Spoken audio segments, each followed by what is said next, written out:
প্রথমেই আমি এখানে মাংস ভেজে নিয়েছিলাম। তার জন্য মানে কড়াইয়ের সাইড দিয়ে একটু ব্রাউন ব্রাউন কালার হয়ে আছে। তো এখানে আমি যে তেলটা ছিল তার সাথে আরও কিছু তেল অ্যাড করে আমি পেঁয়াজগুলো হালকা ভেজে নিই।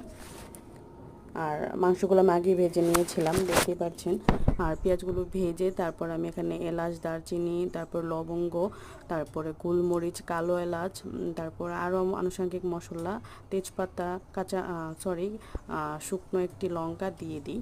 তারপর এখানে যে পেস্টটা দিলাম এটা হলো দই, তারপরে কাঁচামরিচ, টমেটো, জিরা আরও কয়েকটা সিক্রেট মশলা দিয়ে আমি পেস্ট করে নিই। তারপরে দিয়ে হালকা ভেজে নেওয়ার পর এখানে আমি আদা রসুন দিয়ে দিই।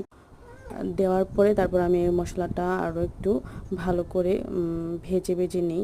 ভেজে নেওয়ার পর তারপর এখানে আমি সামান্য পরিমাণে পানি দিয়ে দিই। পানিটা মূলত আমি যে পেস্টটা করেছিলাম ওই পেস্টটা এখানে একটু লেগেছিল বাটিতে, তো এটাই আমি ধুয়ে দিয়ে দিই পানিটা। তারপর একটু ভাজা ভাজা হওয়ার পর পানিটা শুকানোর পর তেলটা যখন উঠে এসেছিলো তখন আমি টক দইটা মানে ফেটিয়ে টক দইটা দিয়ে দিই এখানে। এটা মূলত হোমমেড টক দই ছিল। তো টক দইটা দিয়ে আমি ভালো করে নেড়ে চেড়ে নিচ্ছিলাম।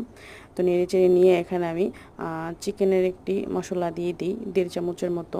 ছোট চামচ দিয়ে, বড় চামচ দিয়ে 1 চামচ হবে, আর ছোট চামচ দিয়ে 1.5 চামচের মতো দিয়ে দিই। দিয়ে মশলাটা যখন ভালো করে কষিয়ে নিব, তারপর যখন হালকা দেখব পানিটা শুকিয়ে এসেছে তখন আমি সবগুলো মাংস দিয়ে দিব। ভেজে নেওয়া মাংসগুলো দেওয়ার আগে আমি একটু কলিজা, ঘিলা যেগুলো ছিল ওগুলো আগে দিয়ে দিয়েছিলাম। দিয়ে একটু নেড়ে চেড়ে তারপর আমি চিকেন ভাজাগুলো দিয়ে আমি এখানে গরম মশলার যে গুঁড়াটা হয় এটাও দিয়েছি এখানে। দিয়ে ভালো করে নেড়ে চেড়ে নিচ্ছিলাম, নেড়ে চেড়ে কষিয়ে নিচ্ছিলাম। দেখতে পাচ্ছেন ইতিমধ্যে কিন্তু তেল উঠে গিয়েছে। তো এই পর্যায়ে আমি মোটামুটি 1 থেকে 1.5 কাপের মতো পানি দিয়ে দিই। আর একটু পানি অ্যাড করব। আর একটু পানি অ্যাড করে আমি চুলাটা আঁচটা একদম ডিম করে দিব। এই তো আর একটু পানি অ্যাড করে আমি কিন্তু চুলা ঢাকনা সহ দিয়ে দিয়েছিলাম।